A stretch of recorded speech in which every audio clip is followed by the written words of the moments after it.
Shalom, Assalamualaikum warahmatullahi wabarakatuh.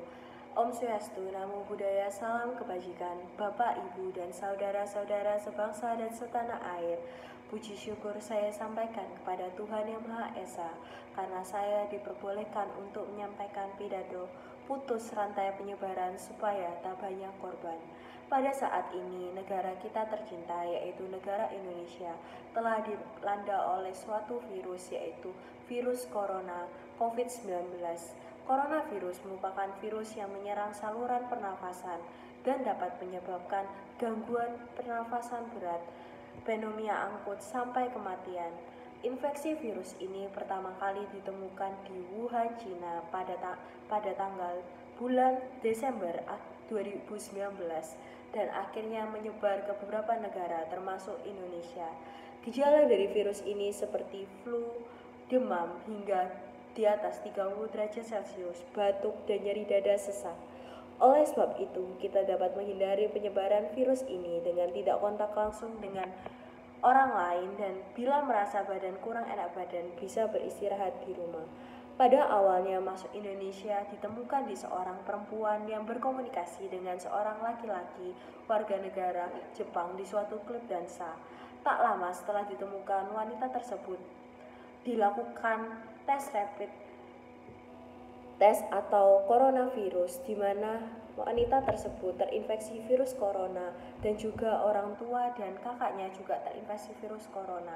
Update tanggal 25 Maret 2020, penderita coronavirus sejumlah 790 kasus positif di 24 provinsi, 58 meninggal dan 31 sembuh. Di Indonesia, virus ini sudah ditetapkan sebagai endemik virus karena penyebarannya yang cukup pesat hingga ke berbagai wilayah di daerah Indonesia.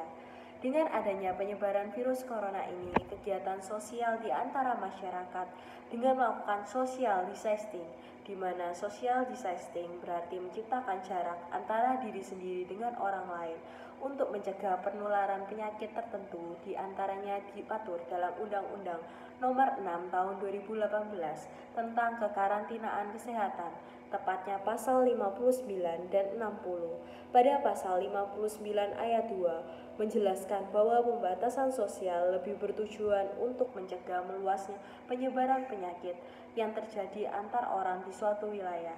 Sedangkan lockdown berarti mengurangi penyebaran penyakit antar satu orang dengan yang lain di antara wilayah guna untuk mencegah penularan penyakit antara individu dalam satu wilayah. Pasal 59 ayat 3 menjelaskan bahwa pembatasan sosial antara lain dilakukan dalam bentuk meliburkan sekolah dan tempat kerja, pembatasan kegiatan keagamaan, dan pembatasan kegiatan di tempat atau fasilitas umum. Banyak upaya yang dilakukan pemerintah seperti melakukan social distancing, di mana anak-anak yang bersekolah dan berkuliah melakukan kegiatan belajar mengajar dari rumah melalui online atau chat online. Pengumuman terbaru, ujian nasional ditiadakan menurut Nadiem Makarim, Menteri Pendidikan dan Kebudayaan, bahwa prinsip ujian nasional adalah keselamatan bagi para siswa dan para siswi. Bila ujian nasional tetap diadakan, maka para siswa dan para siswi tidak mendapatkan rasa aman dikarenakan masih merebaknya virus corona tersebut. Di lain sisi, UN bukan merupakan tolak ukur dari seorang siswa untuk lulus dalam jenjang itu dan bukan untuk syarat diterimanya di jenjang yang lebih tinggi. Orang yang bekerja juga dibuat untuk bekerja di rumah dan dimohon untuk tidak keluar dari rumah. Kegiatan keagamaan dilakukan di rumah seperti diadakannya misa online atau kebaktian online. Mulai Jumat kemarin, sholat Jumat diadakan di rumah masing-masing dengan menggantinya dengan sholat zuhur. Pemerintah mengharapkan supaya masyarakat mematuhi aturan yang telah dibuat pemerintah untuk mengurangi kasus penyebaran corona tersebut. Pemerintah juga menghimbau bila diperlukan untuk keluar rumah, dimohon untuk menggunakan transportasi pribadi, tidak menggunakan transportasi umum. Pemerintah juga mengurangi jam operasional dari mal mulai jam 9 pagi hingga jam 8 malam. Dan jam operasional untuk transportasi umum seperti MRT, LRT, bis trans, kereta api, dan bis guna penyebaran virus corona. Menurut artikel dari Washington State Department of Health, dalam kasus pandemi seperti ini COVID-19, social distancing dapat dilakukan dengan cara bertahan diri di rumah, membatasi perjalanan, membatalkan acara yang mengharuskan untuk bertemu dengan banyak orang, serta menghindari kontak dengan orang lain, jarak efektif sekitar 1,8 meter.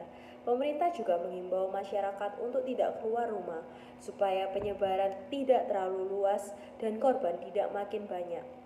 Karena pada saat orang berkumpul dalam satu tempat dengan jarak yang berdekatan akan memicu untuk penyebaran virus corona tersebut. Pemerintah juga menghimbau agar masyarakat tidak menjadikan hal ini belajar dan bekerja di rumah sebagai libur, dan masyarakat memutuskan untuk berlibur dan pergi ke tempat wisata karena penyebaran pun akan semakin luas.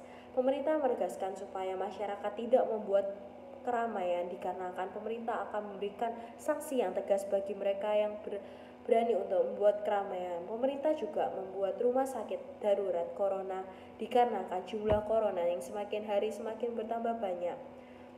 Pemerintah pun juga mulai tanggal 25 Maret mengadakan rapid test atau pemeriksaan apakah seseorang sudah terinfeksi corona atau tidak untuk mengetahui siapa saja yang terinfeksi dan dapat segera untuk diisolasi.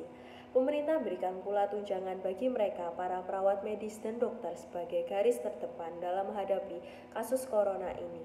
Dalam menghadapi kasus corona ini, kita dapat mengamalkan dua nilai Pancasila, yaitu sikap kemanusiaan yang adil dan beradab, di mana masyarakat memberikan keadilan kepada masyarakat lain dengan tidak memborong barang yang dibutuhkan, karena dengan hal tersebut maka stok barang akan habis.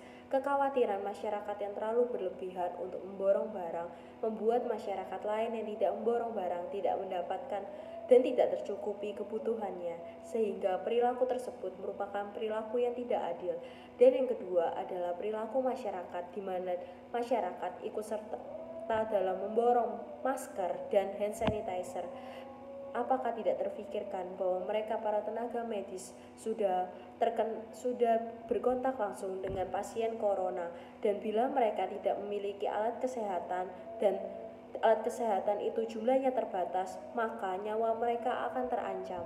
Aspek kedua yaitu sifat kerakyatan yang mendahulukan kepentingan umum, seperti tidak keluar rumah dengan melakukan social distancing, tetap diam di rumah, bekerja, belajar, dan beribadah di rumah. Kita tidak mengetahui tubuh kita sudah terinfeksi virus atau belum karena banyak yang sudah positif dan tidak terdapat gejala. Kita merasa tubuh kita sehat dan kita keluar rumah dan ternyata kita terkena sudah terinfeksi virus corona tanpa kita sadari, dan saat itu kita keluar rumah kita malah menyebarkan virus kepada orang lain.